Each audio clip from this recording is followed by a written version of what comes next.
بسم اللہ الرحمن الرحیم والحمد للہ رب العالمین والصلاة والسلام علی سید المرسلین وعلی آلہ وصحبہ اجمعین، اما بعد۔ احکام دین کا پروگرام پیش خدمت ہے، جس کے اندر ہم اللہ آپ کے سوالوں کے جواب کتاب اللہ سنت رسول اللہ صلی اللہ علیہ وسلم کی روشنی میں دیتے ہیں۔ لیکن آج ہم ایک نیا سوال شروع کرنے سے پہلے اس سوال کی تفصیل مکمل کر دیں جس میں بتایا گیا تھا کہ شرک کیا ہے اور اس کی کتنی قسمیں ہیں۔ ہم نے بتایا تھا شرک ایک بڑا ہوتا ہے جس کو شرک اکبر کہتے ہیں، اور ایک چھوٹا ہوتا ہے جس کو شرک اصغر یعنی چھوٹا شرک کہتے ہیں۔ پھر یہ شرک اکبر کئی طرح سے ہوتا ہے، کہیں چھپا ہوتا ہے، کہیں اعتقاد میں ہوتا ہے، کہیں عمل میں ہوتا ہے، اور کہیں پر انسان اپنی محبت کے درمیان شریک کو شریک کرتا ہے جسے اللہ سے کرنا چاہیے، اور کہیں شرک کا ایک انداز یہ بھی ہے کہ کچھ لوگ سمجھتے ہیں کہ غیب اللہ کے علاوہ اور بھی کوئی جانتا ہے، اس کے پاس جا کر کے اپنی بات رکھتے ہیں، اور جبکہ غیب کے بارے میں ہے کہ اللہ ہی تعالیٰ غیب جانتے، کسی اور کو پتہ نہیں ہے۔ اور کچھ لوگ، ان میں سے کئی پارٹیاں ہیں، کچھ تصوف کے لوگ ہیں، کچھ اور بھی پجاری لوگ ہیں، جو کچھ لوگوں کے بارے میں خاص اعتقاد رکھتے ہیں کہ ان کے پاس غیب کا علم ہوتا ہے، اللہ نے ان کو دیا ہے کہتے ہیں، یا ایک ان کو حاصل، لیکن غیب اللہ کا غیب کا علم کسی کو نہیں دیتے ہیں الا کہ جب اس کے پاس کوئی نبی، کوئی فرشتہ بھیجیں یا اس کو القاء کریں جس سے غیب کا پتہ چلے، لیکن یہ سارے لوگوں کو نہیں، نبیوں کو یہ چیز حاصل ہوتی ہے۔ تو یہ اعتقاد جو لوگوں کے درمیان ہوتا ہے کہ غیب کا علم کسی کے پاس اور بھی ہے، یہ غلط ہے۔ اور ایسے ہی یہ سمجھنا کہ جس طرح کی رحمت اللہ کے پاس ہے اوروں کے پاس بھی ہے، یہ بھی غلط ہے۔ ایسے ہی شرک کا ایک انداز ہوتا ہے، زبان کے اندر بھی، بات چیت کے اندر بھی ہوتا ہے، جبکہ اسے چونکہ ہم شرک کی تفصیل اس لیے پیش کر رہے ہیں کہ جیسے توحید کا جاننا ضروری ہے، شرک کا بھی سمجھنا ضروری ہے، ورنہ آدمی انجانے میں شرک کا کام کر جاتا ہے اور اسے بچ نہیں پاتا۔ تو زبانی طور پر جو آدمی شرک کرتا ہے وہ یہ ہوتا ہے جیسے کسی کو پکارے ایسے جیسے اللہ کو پکارا جاتا ہے، یعنی کسی مشکل میں، کسی پریشانی میں، جہاں اللہ ہی مدد کرنے والے ہوتے ہیں اور غیر اللہ مدد نہیں کرتے ہیں، تو آپ کو غیر اللہ آپ کی دنیا کے کام میں آپ بلاتے ہیں تو آپ کا ساتھ دیتے ہیں، جیسے آپ کا بوجھ اٹھانا ہو، آپ کے ساتھ چلنا ہو، آپ کے ساتھ بات کرنی ہو، لیکن جہاں مشکلات و شدائد ہوتے ہیں وہاں تو اللہ ہی مدد کرتے ہیں۔ تو ایسی صورت میں اس کے اندر بھی ندا اور استغاثہ جس کو ہم کہتے ہیں، یہ اللہ کے ساتھ ہونا چاہیے۔ اور ایسے ہی کچھ شرک اس انداز کا ہوتا ہے جو کہ عملی طور پر زبانی ہی ہوتا ہے لیکن وہ دین سے نکال دیتا ہے۔ مثال کے طور پر اللہ تبارک و تعالی نے جن چیزوں کو نازل کیا، اور جسے قرآن مجید ہے، قرآن مجید کی کسی بھی آیت کا استہزاء کرنا یا رسول کا استہزاء کرنا یا دین کے مسلمات کا استہزاء کرنا، یہ بھی دین سے نکال دیتا ہے۔ یا اسی طرح سے کسی مخلوق کو بتانا کہ یہ اللہ کی طرح سے ہیں، یا اللہ کو کسی مخلوق کی طرح بتانا کہ وہ فلاں کی طرح سے ہیں، یہ بھی غلط ہے، یہ بھی شرک ہے۔ اور یہ بھی اللہ تعالیٰ کو جیسے خالق اور رازق ہیں، مدبر ہیں، زمین و آسمان کے بنانے والے ہیں، ہر چیز کے اوپر قادر ہیں، اور یہ کسی اور کو شریک و سہیم بنانا یا کہنا زبان سے کہ وہ بھی اس طرح سے ہیں، یہ زبانی شرک ہے جو دین سے باہر کر دیتا ہے۔ اور ایسے ہی عملی طور پر بھی شرک ہوتا ہے، تو ہم نے زبانی بتایا، کچھ اعتقادی بتایا، عملی طور پر بھی شرک جو ہوتا ہے، جیسے آپ جائیں کسی اور کو سجدہ ایسے کریں جیسے اللہ کے لیے سجدہ کیا جاتا ہے، کسی اور گھر کا طواف کریں جیسے اللہ کے گھر کا طواف کیا جاتا ہے، یہ ساری چیزیں بھی شرک کے درجے میں آتی ہیں۔ اس لیے اللہ تعالیٰ نے جب ہاں کہا کہ یہاں سجدہ کرو، اس گھر کا طواف کرو، تو آپ کو وہی اختیار کرنا چاہیے، یا ایسے قوانین بناؤ جس سے انسان کے درمیان وہ چیزیں پیدا ہو جائیں جو اللہ نے نہیں کیے ہیں، یہ سب چیزیں شرک ہی ہو جاتی ہیں۔ ہم اب تھوڑی تفصیل شرک اصغر کی بھی کر دیں، اس لیے کہ شرک اکبر تو وہ چیزیں ہیں جو اللہ تعالیٰ کے لیے خاص ہوتی ہیں، ان میں کسی بھی انداز سے زبانی، عملی، اعتقادی، کسی اعتبار سے آپ اس میں کسی غیر اللہ کو شریک ٹھہرائیں، یہ شرک اکبر ہوتا ہے۔ لیکن شرک اصغر یہ ہوتا ہے جو بڑے شرک کی طرف وسیلہ بنتا ہے، اس درجے کا نہیں ہوتا ہے لیکن اس کا وسیلہ بن جاتا ہے، اور یہ دو طرح کا ہوتا ہے۔ جیسے بعض اسباب جن کو اللہ تعالیٰ نے زمین میں بنایا ہے کہ اس سے آپ اپنی زندگی کے لیے فائدہ اٹھائیں، اس کے ذریعے سے آپ اپنے آپ کو محفوظ و مصون رکھیں، آپ اس چیز کے اندر یہ سوچیں کہ یہ بھی وہی کام کرتے ہیں،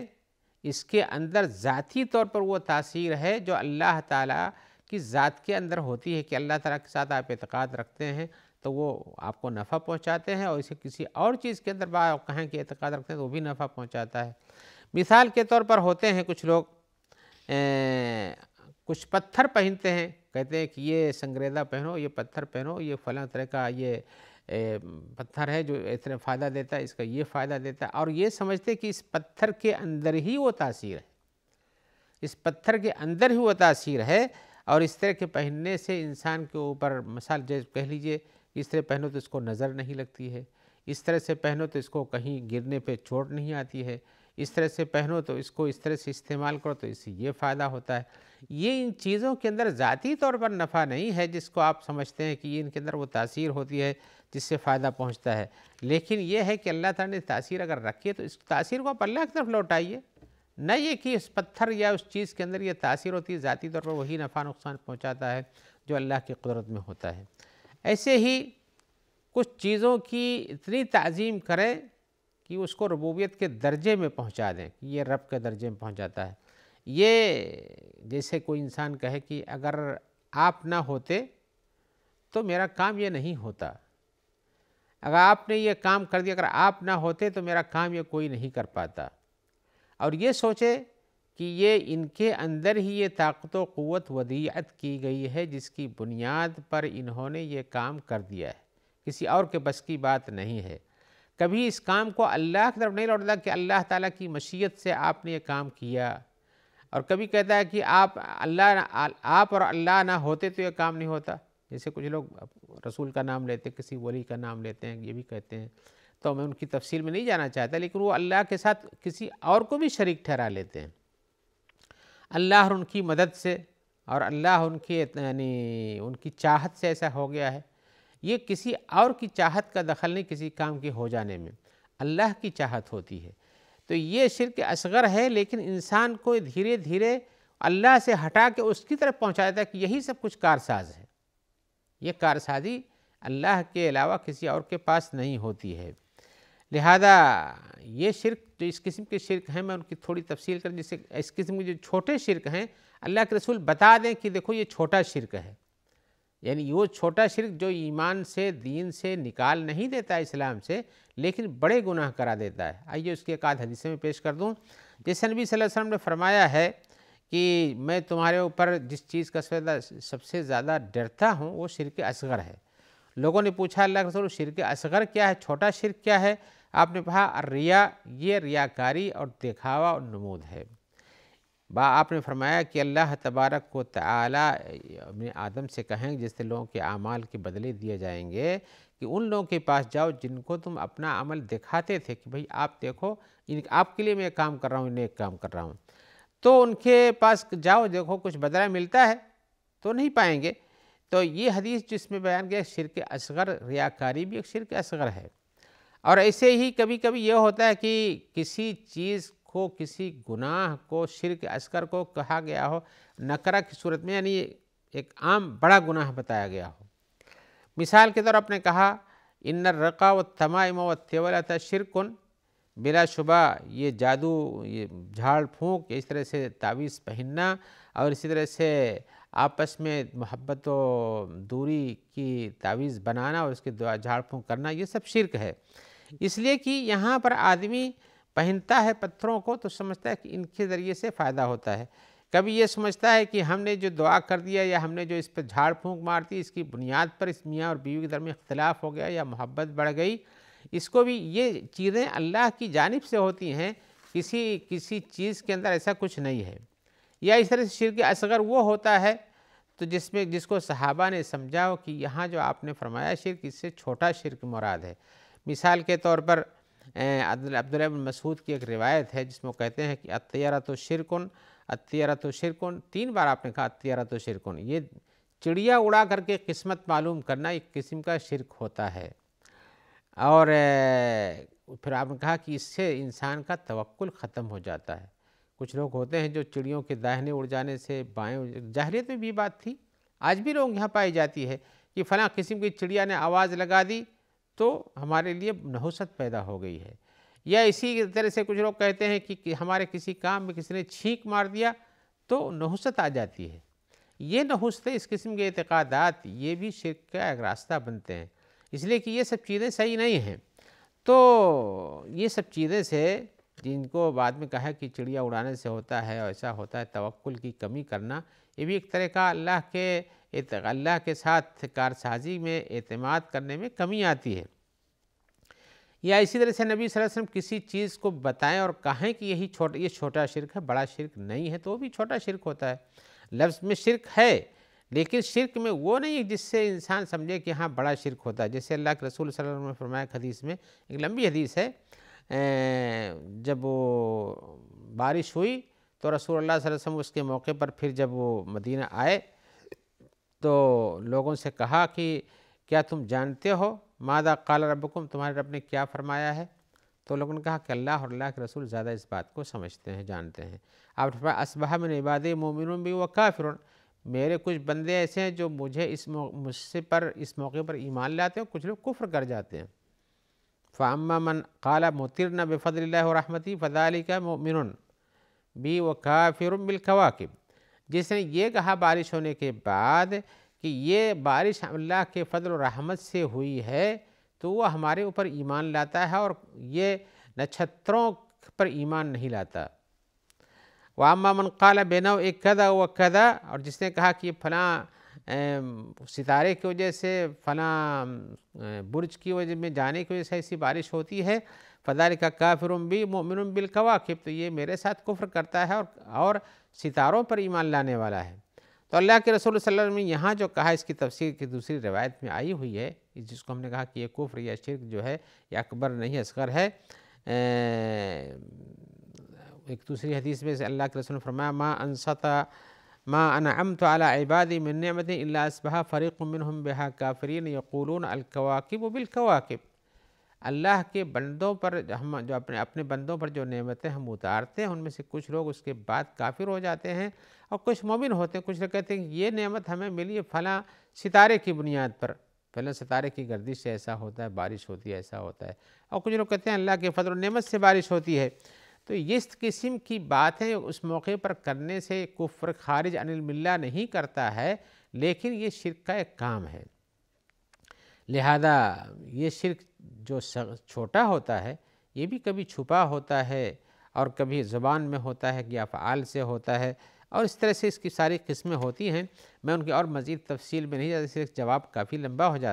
جا رہا ہے، لیکن یہ چھوٹا شرک اعتقاد میں ہو، یا ایک کہ کسی چیز کے اندر برکت محسوس کرنے میں ہو، یا زبان سے ہو کہ بارش ہمارے لیے ہوئی ہے اس فلاں ستارے کی بنیاد پر، یا ایک کہ ہمیں یہ تعویذ پہننے سے فائدہ ہوتا ہے، اس پتھر کے استعمال کرنے سے فائدہ ہوتا ہے، اسی کے اندر یہ تاثیر ہے، یہ سب چھوٹے شرک ہیں جس سے بچنے کی ضرورت ہے۔ آئیے ہم ایک الگ سوال کی طرف آتے ہیں۔ سوال میں یہ پوچھا جا رہا ہے کہ اللہ تبارک و تعالی جو ہیں کیا ایسے بھی فرشتے بنائے ہوئے ہیں جو انسانوں کو ہر اعتبار سے گھیرے رہتے ہیں؟ تو ہم جواب میں کہیں گے کہ ان کا سوال میں تفصیل ہے۔ سوال میں کہتے ہیں کہ کچھ فرشتے ایسے ہیں جو انسان کو اس کے دن میں اس کے ساتھ رہتے ہیں، اور کچھ ایسے ہیں جو انسان کو اس کی تعداد 10 ہو، تو کہا کہ جو فرشتے گھیرے رہتے ہیں ان کی تعداد 10 ہے، اور کچھ فجر میں ہوتے ہیں، کچھ عصر میں ہوتے ہیں۔ اور ایک سوال ان کا بھی ہے کہ اللہ تعالیٰ فرشتوں کو جب عمل ان کا ختم ہوتا ہے شام کے ٹائم میں، فجر کے ٹائم میں، تو ان سے پوچھتے ہیں، فجر والوں سے، پھر عصر والوں سے۔ سوال یہ ہے، المہم انہوں نے کہا ہے کہ اللہ کے رسول کی ایک حدیث ہم نے سنی ہے، کہا کہ اللہ نے 10 قسم کے فرشتوں کو بنایا ہے جو انسانوں کو گھیرے رہتے ہیں۔ پھر اس کی تفصیل انہوں نے بیان کی ہے، تفصیل بھی ان کی لمبی ہے کہ 2 فرشتے ہیں جو داہنے اور بائیں ہوتے ہیں، یہ 2 فرشتوں کا تذکرہ کیا انہوں نے۔ اس کے بعد 2 فرشتے ہیں جو ایک آگے ہوتا ہے ایک پیچھے ہوتا ہے، 4 ہو گئے۔ پھر انہوں نے کہا ہے کہ ایک فرشتہ دائیں طرف ہوتا ہے، یعنی پیشانی پر ہوتا ہے، جو انسان کی تواضع اور اس کے یعنی عدم تکبر کو بتاتا، کی پہچان کرتا ہے، تو یہ 5 ہو گیا۔ اور دو فرشتے کہا ہے کہ ہونٹوں پر ہوتے، اوپر اور نیچے ہونٹوں پہ دو فرشتے ہوتے ہیں، اور اسی طرح سے پھر کہا کہ دو فرشتے جو ہیں دونوں آنکھوں پر ہوتے ہیں، یہ اس طرح سے دو فرشتے یہ ہو گئے۔ المہم کل ملا کر کے فرشتوں کی تعداد بڑھ بھی جاتی ہے۔ تو ہم جواب میں کہ یہ تفصیل جو انہوں نے بیان کی ہے، بہت لمبا سوال تھا، ہم اس میں بتانا چاہتے ہیں کہ بھائی دیکھیے کہ اولاً تو یہ ہے کہ فرشتوں پر ایمان لانا کہ اللہ کی ایک مخلوق ہیں، یہ ایمان کا ایک جز ہے۔ تو باللہ و ملائکتہ و کتبہ و رسلہ والیوم الآخر بالقدر خیرہ و شرہ، یہ سب ایمانیات کے جز ہوتے ہیں کہ اللہ پر، اس کے رسولوں پر، اس کی کتابوں پر، یہ سب ایمان لانا چاہیے، اور آخرت کے دن پر۔ تو فرشتوں کے وجود پر ایمان لانا کہ اللہ کی طرف سے یہ مقرر ہیں، جو کام ان کے ذمے لگائے جاتے ہیں وہ کام وہ سب کرتے ہیں۔ تو فرشتوں پر کے وجود پر ایمان لینا ایمان کا ایک جز ہوتا ہے، اس کے بغیر ایمان مکمل نہیں ہوتا ہے۔ جیسا کہ حدیث میں نے سنا تھا تم نے باللہ و ملائکتہ و کتبہ و رسلہ والیوم الآخر بالقدر خیرہ و شرہ کے بارے میں۔ اب اس کے بعد جن فرشتوں کا تذکرہ کیا گیا ہے ان کے بارے میں جو آپ نے تفصیل لکھی ہے، ان کے بارے میں ہم کہیں گے کہ کچھ فرشتوں کا ذکر تو بلا شبہ قرآن مجید میں آیا ہوا ہے۔ ان میں سے یہ ہے جیسے اللہ فرمایا هو القاہر فوق عبادہ یرسل علیکم حفظۃ، اللہ تعالیٰ تمہارے اوپر غالب ہیں اور تمہارے اوپر حفاظت کرنے والے فرشتوں کو بھیجتے ہیں۔ حتی اذا جاء احدکم الموت توفته رسلنا وهم لا يفرطون، جب کسی کو موت آتی ہے تو اس کو ہمارے فرشتہ یعنی فرشتے آتے ہیں، اس کو موت دیتے ہیں، اور وہ لوگ کچھ بھی کمی بیشی نہیں کرتے ہیں، جیسا حکم ہے ویسا کرتے ہیں۔ ایسے ہی کہا اللہ نے کہا ایک لمبی آیت میں سورہ رعد کے اندر ہے، سواء منکم من اسر القول من جہر بہ میں کہا لہ معقبات من بین یدیہ من خلفہ یحفظونہ من امر اللہ، اس کے طرف سے فرشتے متعین ہیں جو آگے پیچھے آتے ہیں، اس کے پیچھے اور آگے اس کی حفاظت کرتے ہیں۔ تو یہاں بھی تو فرشتوں کا تذکرہ ملتا ہے۔ ایسے ہی کرامن کاتبین کے بارے میں آپ جانتے ہی ہیں، یہ فرشتے ہیں۔ تو اس قسم کے کچھ فرشتوں کا تذکرہ آیا ہے، لیکن آپ نے جو ترتیب بیان کی اس کے بارے میں تفصیل اور بیان کریں کون سے فرشتوں کا ذکر ہے اور کون سے نہیں ہے، لیکن ہم اس سوال کو مزید تفصیل کے لیے اپنے کسی اور حلقے میں بیان کریں گے، جس کے لیے اجازت چاہتے ہیں، اور آج کے بعد